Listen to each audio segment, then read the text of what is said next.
Hallelujah, hallelujah. Purihin ng Diyos. Hallelujah.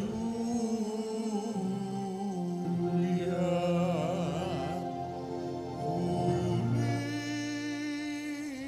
ng Diyos.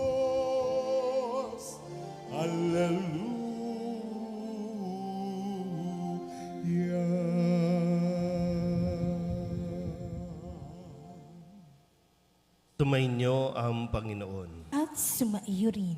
Ang mabuting balita ng Panginoon ayon kay San Mateo. Papuri sa iyo, Panginoon. Noong panahong iyon, sinabi ni Jesus sa kanyang mga alagad, "Huwag ninyong ibigay sa aso ang bagay na banal, sapagkat kayo'y babalingan at lalapain nila pagkatapos. Huwag ninyong ihagis sa baboy ang inyong mga perlas, sapagkat yuyurakan lamang nila ang mga iyon. Kaya gawin ninyo sa inyong kapwa ang ibig ninyong gawin nila sa inyo. Ito ang kahulugan ng kautusan ni Moises at ng turo ng mga propeta. Pumasok kayo sa makipot na pintuan, sapagkat maluwag ang pintuan at malapad ang daang patungo sa kapahamakan, at ito ang dinaraanan ng marami. Ngunit makipot ang pintuan at makitid ang daang patungo sa buhay, at kakaunti lang ang nakasusumpong niyon."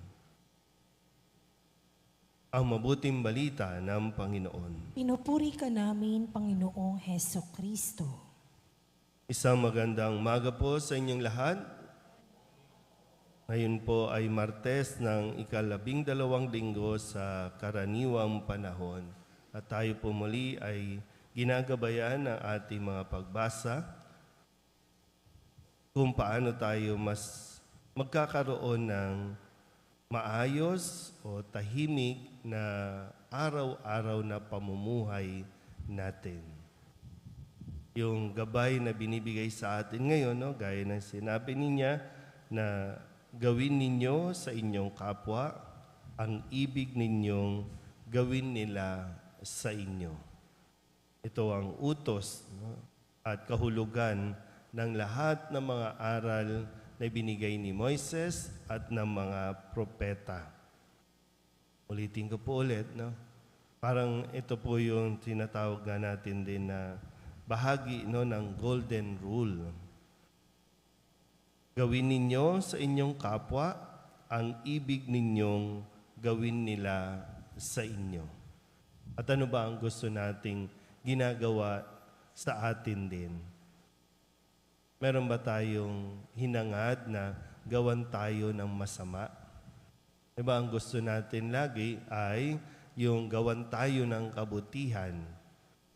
At mangyayari lang din yan kung sa atin muna magsisimula ang kabutihan.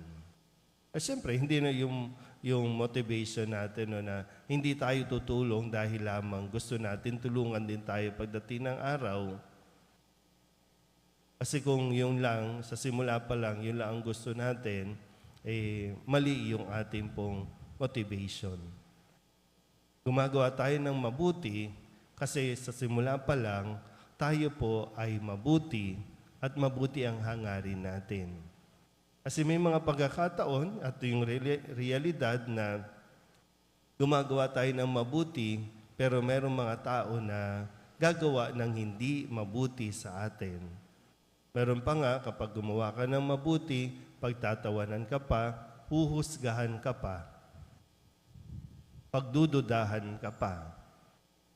Pero kung sa aral na ibinibigay ni Jesus sa atin ngayon ay ituloy lang natin ang paggawa ng mabuti.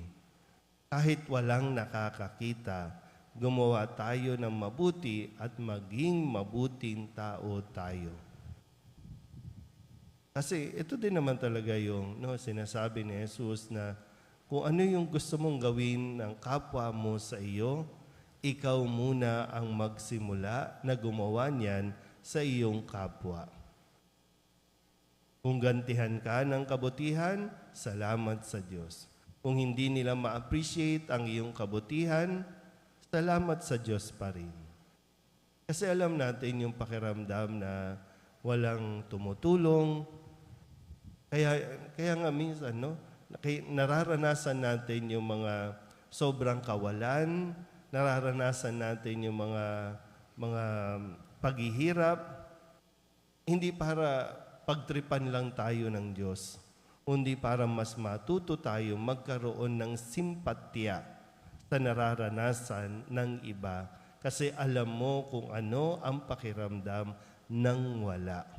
Alam mo ang pakiramdam ng gutom. Alam mo ang pakiramdam ng naiiwan sa ere.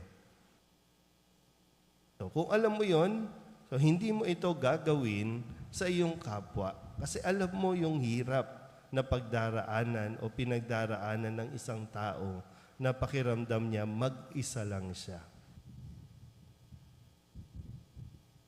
Sana po, huwag nating kalimutan itong sinasabi sa atin ni Jesus ngayong araw na ito. Gawin natin sa ating kapwa ang ibig nating gawin nila sa atin. Amen?